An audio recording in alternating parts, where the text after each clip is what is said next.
What up? It's the Reef Man. I was conceived when Bud Green smoked a mega blunt.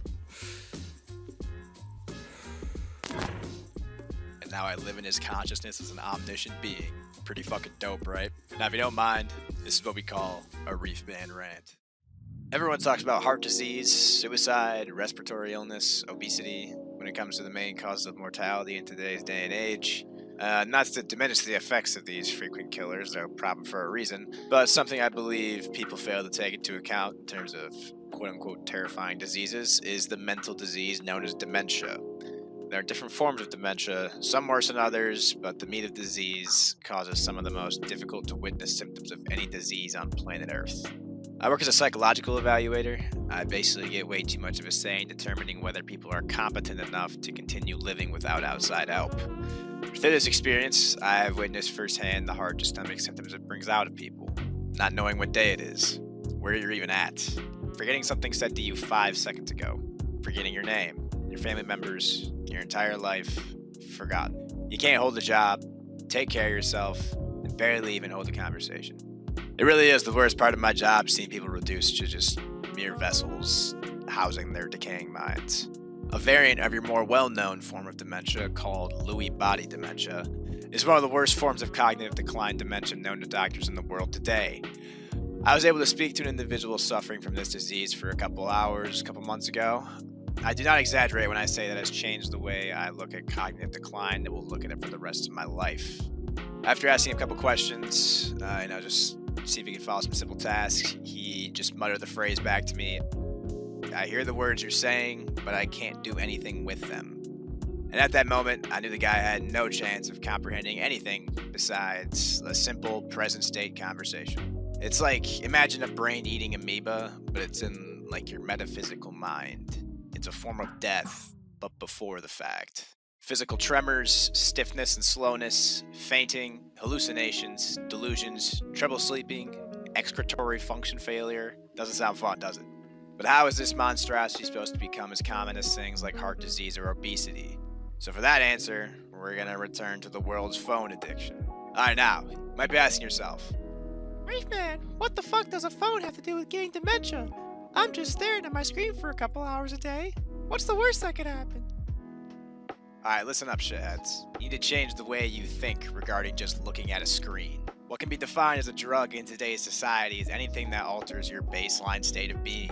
Hence why magic mushrooms, although they are quote-unquote from the earth, they put you in a hallucinogenic state, so they're considered a drug. Opioids put you in a hyper-relaxed state, hence they're considered drugs. Sugar and nicotine consumption lead to conscious withdrawals, which causes not only addiction, but an altered state of consciousness through what many people nowadays just call fiending.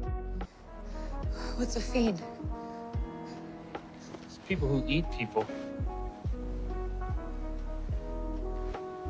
As Rick Sanchez once made abundantly clear in an episode of Rick and Morty, love is also a drug, and I don't think anyone's ever experienced a true sense of love can argue against that. Do you ever realize how dialed in your mind becomes when it's watching something truly captivating?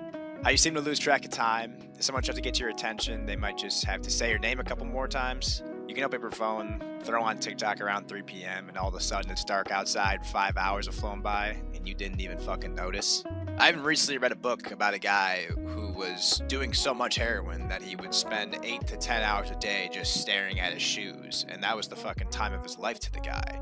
All of these symptoms can be identified with almost any other type of drug, so why are people not looking at their phone as a drug in itself? It undoubtedly alters your state of consciousness, which, like any other alteration of consciousness, can have long-term and short-term effects. You may not notice the short-term effects of phone addiction, which pertains to chemical imbalances in the brain, social isolation, eye strain, difficulty concentrating, and altering your sleeping habits. These symptoms are generally well known to the public, so they're nothing new, no secrets there. But considering the technology of privatized phone screens like an iPhone have only been around for give or take 15 years, we have no idea the consequences of long-term phone addiction. Studies have been done by numerous institutions, but it isn't a crazy thing to say that we will probably not have the data needed to run a study like this for several more years. Everyone's already pretty fucking concerned about the issue with Gen Alpha and their problem with an overindulgence in screen time and the possible effects of that. But we are not here to discuss that future conundrum, rather the effect it'll have on the older generations that were introduced to this godlike technologies in the later years of their lives, specifically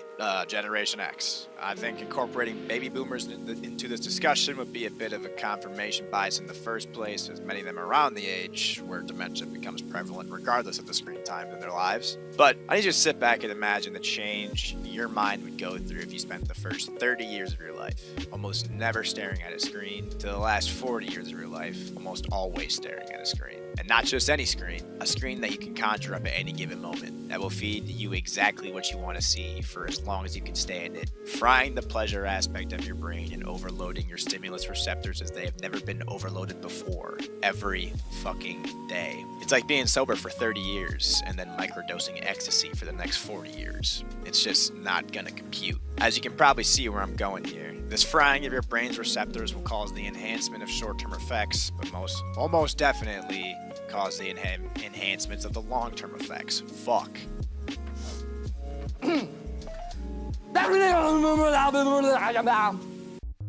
Spacing out and feeding your brain mindless garbage for hours on end every day does not come without consequences. Your sense of reality will slowly be dismantled. Try and remember the stupid ass video you watched 45 seconds ago, and you'll realize you can't remember it. Slowly, that pattern of memory loss will amplify as the inevitable decay of your mind gets a shot of adrenaline and works overtime at destroying itself. Cognitive decline will skyrocket, and not only with people in their 60s and 70s, but even in their 40s and 50s. It is nearly impossible to function in a society like this. This doesn't even take into account the information people are sucked into that does not benefit their mental well-being, or what I would call bad information.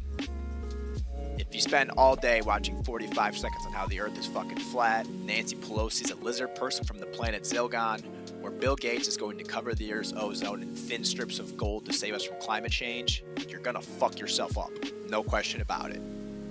And if this alternative pattern of thinking is continued and reinforced from the time you're 15 until you're fucking 50, what do you think is going to be left of you? You think you could form an independent thought?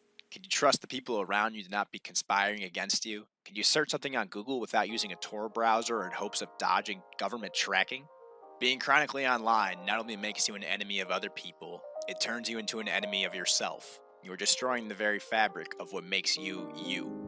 Now, this may not fit into the classical definition of dementia, but I can see the symptoms being eerily similar once they begin arising anyways. A mass amount of the population, confused, disoriented, and untrustworthy. It would be like a flock of domesticated animals. No way to defend themselves against intruders, and no way to escape the boundaries placed on them by the very people who put them there.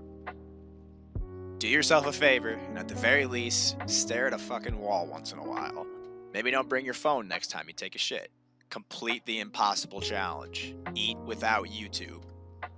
If you're not using it, you're losing it. It might just save your mind. Straight the fuck up, Reef Man, peace the fuck out.